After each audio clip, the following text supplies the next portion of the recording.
napapansin sa iyong mga kapaligiran.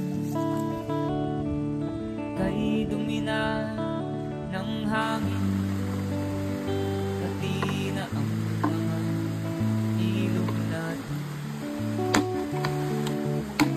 Hindi nga masamang pagulan at malayo-layo na rin ang ating narating.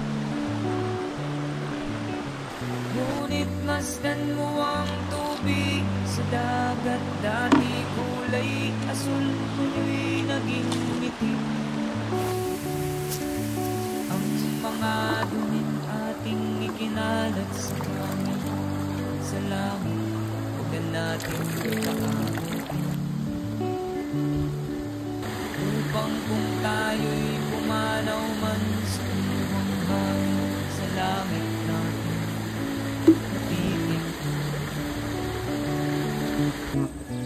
Mayroon lang akong inihiling, sa aking pagpanaw sana ay tagulan. Gitara ko'y aking dadalhin, upang sa ulap na lang tayo magkantahan. Ang mga batang ngayon lang isipin, may pa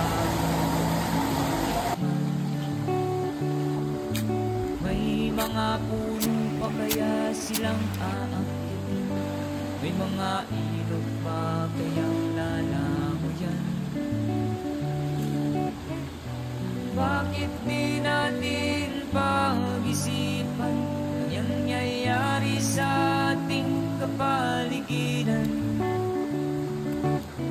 Hindi nga masama ang pagunlad kung hindi nakakasira ng kalikasan.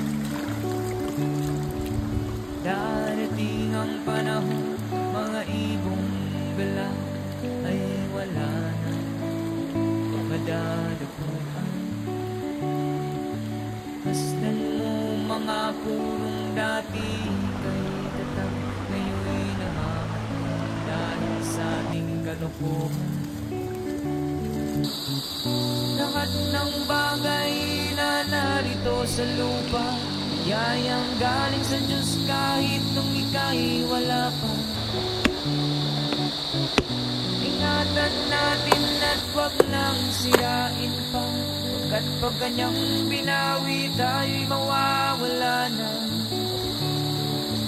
Mayroon lang akong hinihiling, sa aking pagpanaw sana ay tagulan. Gitara ko ay aking dadalhin, upang sa ulap na lang tayo magkantahan.